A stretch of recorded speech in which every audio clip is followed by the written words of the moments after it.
how to repurpose video content to get the most out of your investment. Let's get into it. Video Mavericks, the small business video marketing podcast. Presented by Workshop Media. With your hosts, Brett and Jeff, sharing a combined 40 years of video production and marketing experience. Take it away. All right, so you've invested time, effort, money. You have this amazing piece of content, this beautiful video, but now what? It could sit on the shelf, being your website or your social media, YouTube. But what we want to do is maximize the potential, right? We want you to get the most out of it. So it doesn't just stop with that one video, right? So today we're going to dive into how to repurpose that video to extend its reach, give it more life over time. Yeah, because what's the point of having created something to begin with if it isn't seen by anyone? Right. And furthermore, just because it's been seen by someone doesn't mean it's been seen by everyone. Ooh, I like that. So pushing something one time is not the end all be all. So it's safe to assume that there are more customers out there for you. And, that's right. Yeah, there are. Yeah, and the way the internet works you can post that same video again and have give it more legs without even having to do anything with it. Yep. So that's what we're going to talk about today. So what we want you to take away is how to think about that content you may have invested in and how to stretch it out across multiple platforms without having to start over from scratch. Yeah, and hopefully as we go through this, you can start to realize that the more you use a piece of content over time, the better the ROI looks. So, maybe it was expensive up front, but if you get to use it 2, 3, 4, 10, 12, 15 times, and each time you're getting a little bit more out of it, the balance sheet starts to look better and better and better until that piece of content turned out was incredibly cheap.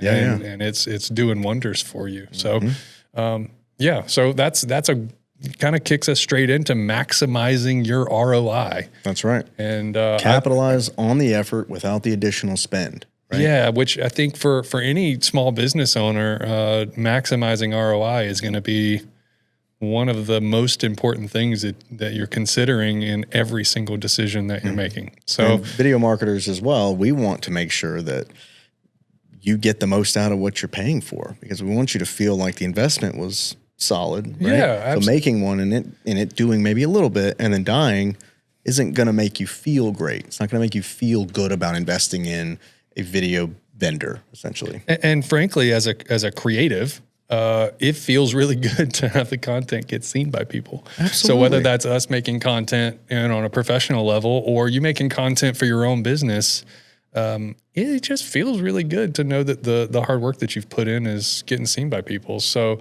a pro tip on the maximizing ROI would be that a single piece of content could be repurposed many, many, many times. Yep. So, don't look at that finished piece of video as the end. Look at it as, okay, now we have a new starting point and where can we start to break this apart? So let's say we're gonna repurpose some content. What are some obvious benefits or different ways that we can use that content to expand our reach? What are we looking to do with it? Let's think about, obviously it's going to be your business goals, right? But let's think about your audience or different audiences. Yeah. Where people consume content. Yep. Right? Put a main video on your website, cut some snippets out of it and put them on a social channel. Yep. Rework the content a little bit. Just get the most out of it. We're trying to get you the most legs under this thing, right? So for whatever reason you had gotten a video to begin with, it doesn't stop there. It may feel like, hey, I bought this thing. I now have this thing. Let's liken it to buying a house and then you don't just stop and live in it. You might want to redo the kitchen now. You might want to add on the garage. You might want to do stuff to it. So you don't stop. And our philosophy is to attack all the channels across the board. One video does not rule all. That's right. It will work, but there is more to be done. Yeah. Right? So if I'm thinking about something like a brand video, for example, that's going to be anchoring your website, that brand video is going to have more than likely, at least in the type of work that we tend to do, this doc style approach to brand films would be, You have interview-based content, which is, your expert. You'd be your business leader or employees, testimonial type content. And then there's all the supplemental footage. So even if I'm thinking about a brand film and then I'm looking at the different social platforms, some of that visually appealing stuff gets repurposed, gets tucked into Instagram. Some of the heartfelt stuff that is pulling at heartstrings from a community-based perspective, that gets tucked over onto Facebook. The leadership speaking about business goals, that's great for LinkedIn. So the point here is you can tease out different audiences from a single piece of content, knowing that you started from a really good spot. And so it's kind of look at it as individual pieces. And, that would be easier if you have a partner that has that original content that they can draw from. But even if you're just cutting up a totally finished piece of video, that's better than not doing it at all. That's right. So just imagine that if it is a professional vendor, a creative partner, you invested in it and you're going to keep coming back to it. You're going to keep going to it, and best case scenario is they came to you with that information up front, and you're also able to have that content stored, whether you're keeping it or they're keeping it, but you can pull from it again for a smaller cost or go into making that video with that in mind. Right. Get these other snippets. Like you're saying, I want some of it to go over to LinkedIn for this purpose. I want this to happen. That's, best case scenario is you're already thinking about that up front, but this is more about that not being the case. You have a video asset and we're sort of letting you know there's more to be done with it. For next to nothing. So another good reason to do this would be brand consistency, to continue to kind of boost your presence online with the same kind of look and feel, right? If you have that other piece of content out there, you want to put out more content, it's going to look the same, it's going to look similar, it's going to keep you looking sort of cohesive as an overall brand that you're presenting to your customer base. Yeah, the work's already been done to brand it for your business. It's already got all of that polish that has been done, that it went through the revision cycle with you and you got it, set just right. That work's been done. So repurposing it, you're not having to start from scratch every single time. You get to take something that you've already done and present it to people slightly differently and, amplify your message again and again and again. That's right. So we've jumped around. We've talked about, using different platforms. You made a great case for Instagram versus Facebook versus LinkedIn. Make sure you add captions if you didn't have captions before. Add some captions in there. Add some, headlines or something to grab the attention of people that aren't watching your content with the sound on. That's going to be a great way to, reach a new audience with previously produced content. Yeah, and as you're taking that content and putting it, particularly on these social platforms, really pay attention to what the platform offers within the platform itself for putting that content up. So on your website, you may not have the same tagging options or location-based tagging or captions, right? Or you're saying if you're hosting it directly on your website, or something. Yeah. So if you're taking it from a place where those things are not available, and you go to these other platforms with it, you now have new tools open to you for that same piece of content that will expand its reach. A video that has a caption underneath it that's giving you additional information creates different context for that same piece of content. Maybe you tell a piece of the story in a video snippet, and then the rest of the story is in the description. Or maybe the captions are working alongside graphics that are already in the video to help push a point that maybe doesn't come across the same way because it is a shortened form. So think about what the platform likes and what people are accustomed to on those platforms, and take advantage of those free tools that exist when you're posting. The same rules would apply to using the videos in any email marketing that you do, right? Yeah, that's a great point. I didn't even think about email marketing. You put your video in, and then you still have text that will supplement it, or, or it could be vice versa. You have text in there, and you go, let's post this cut down piece of content Yeah. from the video that's on the longer video that's on my website. Yep. I want to start targeting new people through email. Let me cut out some snippets that make perfect sense for Yeah. the storyline that I'm telling in this email campaign. Yeah. I hadn't even, my brain immediately goes to the social platforms, but there's all of this direct to consumer marketing that you can do through all these different avenues. And the short form stuff is really respecting their time by giving them exactly what they need to hear at that moment. It's very specific, like making videos for micro moments. Yeah. Right. So if you have a piece of content that you've already paid for or invested your time in, find those areas where you might have solved a problem or presented a solution to a customer pain point and cut that piece out. Yeah. Put it on your verified Google page or put it, over here, over there, or use it in email, whatever it is. Like there's so many ways to just not stop after the video was made. Eventually you will run out of content. Right. But prior to this, you weren't doing any of it. So, up to that point, just up to the point of running out of recycling or upcycling the content, you've got a lot of work there. So some other ones, webinars and live streams. I feel like maybe you can use some of the content if you were to maybe host a live stream Q&A or something like that. Maybe cut over to, some of the content that was cut out of your main piece. That way you don't have somebody there that's sort of captive watching a 10-minute video or 5-minute video. You can make one that's, a little shorter. I know we've made like hyper short form, 15 to 30 second, what we would call whiz-bang edits, which are just these little high-energy pieces from finished video content to kick off something like a live stream. It's a really effective way to repurpose a piece of content and dress up something that otherwise would not have anything. Yep. So that's, kind of some out-of-the-box thinking for where can I place video, or if you're doing a presentation, even in person, you might be able to take a piece of content out and use it to push a point or to warm the room up. We do that.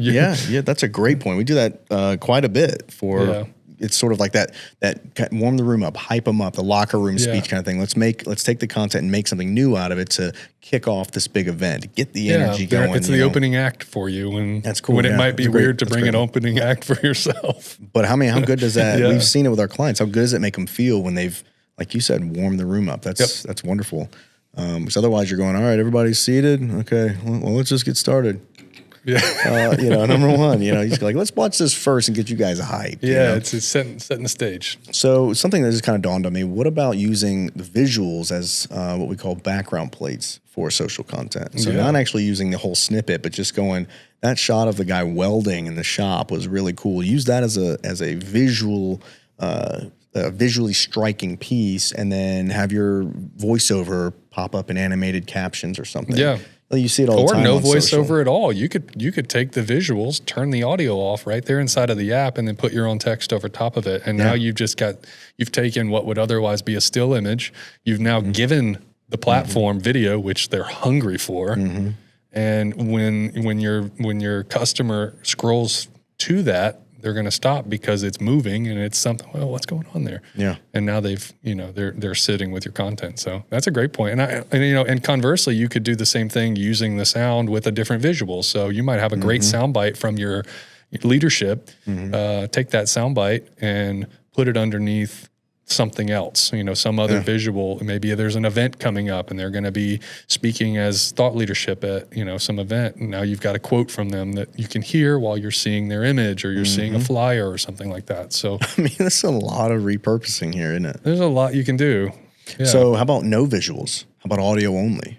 Yeah. Could you, depending on your main piece, could you make, some sort of audio content, some sort of podcast or audio book or something along those lines, an ebook that's audio, something that's, I don't know how much you could get out of one video to make that, but you could think about what you could do. Like you just did kind of mention the audio version of that in a presentation. Yeah, there may be applications for businesses that we're not even thinking of where audio is paramount to what they do, and they're using audio at every single turn. Yeah. This is a kind of a wacky one, but museums have press a button to hear a thing.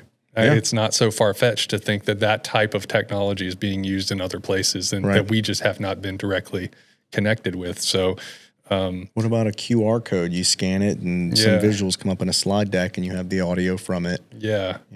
So it's where it's, I think where the point is that you all, if you're watching and listening, are already thinking about how it's going to work for you, which is really pretty cool. So if there's any that maybe we haven't heard of, we'd love to hear from y'all how that stuff could go, because we'd love to consider it as we create content going forward. Yeah, absolutely. And we're just kind of riffing here. We're like, oh, what about that idea? What about this? I'm like, man, maybe we should go repurpose some videos. We do it a lot, but now, thinking about what we don't know is pretty exciting. So I mean, we've kind of covered a lot here, but something we haven't covered is automation, is not bogging yourself down. You made one video. It took a little bit out of you, whether you were doing it yourself or working with somebody. It was a new experience, whatever. Now we're talking about creating dozens of little snippets and putting them here and putting them there. You have other things you got to do. You're a business owner. You're not a content creator. That's right. So with that in mind, there's a lot of automation out there. We don't need to mention them by name because there's so many, but there's some that lead the way, and a simple search will give you those. But what that's basically going to do for you is allow you to spend a little bit of time. I just had a meeting today talking about this, actually. Spend a little bit of time up front, some deep work, plan out weeks, months in advance of the content to be posted, and then watch it happen, right? You don't have to, you're not going to have to take on this task of was essentially a full-time job or of teams of people, right? So utilize automation. If you are doing this yourself, that's going to be huge for keeping you focused on your business and making it feel a little bit better on that return on your investment. And it not being, well, I am getting a lot more content, but it took me 4 weeks to do it. I may as well should have paid for more video. You know what I mean? Right. Find areas that are going to make it easy for you to do this and save as much money as possible, I guess is what we're saying. Yeah. And the only prerequisite to that is that you have some sort of strategy for what you're trying to do. Once you understand what you're trying to do, generally speaking, if you're not working with a partner agency that can think through these things for you, you just generally need to have an idea of what business goals are you trying to reach, and how is having an immense amount of content at your disposal going to fit into some sort of strategy. How will it be useful to you? Yeah, and then once you think about that, then you can start looking at that content that you already have and go, okay, how can I fill these needs that I have with the content that we already have produced? And it's really sky's the limit as far as that goes. And the only limitation is your creativity with how much time you have to create the stuff, or how creative you want to get with making new content out of that old stuff. Because like we've sort of talked through here, there's an immense number of ways to get this done. It really is just it's a unique situation to every business, but it is really up to you how far you want to go with it. And you could do it yourself and trade the time, or you can go back to the company if they were worth going back to and ask them, hey, I'd like to do these things. Help me create this strategy, this roadmap for the different ways that we can create these snippets out of the content we already did. Do you have other footage, what we call cutting room floor clips? Do you have other footage that didn't see the light of day that could be used, And, they may negotiate with you or whatever, but it's very likely if they still have your content, there's going to be other content that didn't make the cut that's still very valuable. So, and you might, they might offer you a deal or something for going back to them and getting more work done. So, all right, cool. Well, let's recap. Yeah. So big picture, repurposing your content is a great way to maximize your return on investment and reach new audiences. That's it. And transform videos into social snippets, little vignettes, put them in your blogs. Maybe you could create a podcast or at least get one launched out of it. Just really think about all the other ways that you could take the content and expand your reach, wider distribution, essentially. Yeah, and then look for ways to automate this for yourself. So a little bit more front-end work than the machine can run in the background. That could be in how you plan to produce the content up front, or in how you're going to distribute this treasure trove of repurposed content that you didn't know you have, and now you have, but you need to get it in front of people. So look for automation to leverage your time. It's kind of fun too. If you do all that work and you kind of forget about it and you're like a month in, you pull up your phone and you start seeing your own content. Yeah. I mean, it's really cool. Yeah, it is. All right, cool. So take a look at your existing video content, Start repurposing it. Start figuring out what can work for you, what audiences will benefit from this particular snippet or that particular snippet. What do you want them to do afterwards? Don't just do this for the sake of it, just for getting more content done and saving money. Be strategic. How are you going to add value to your target customer, and how are you going to save money in the process? Yeah, that's it. Like and subscribe. We're on YouTube, Apple Podcasts, and Spotify. We're dropping episodes weekly to provide value to small business owners looking to grow and scale their operations with video marketing. See ya.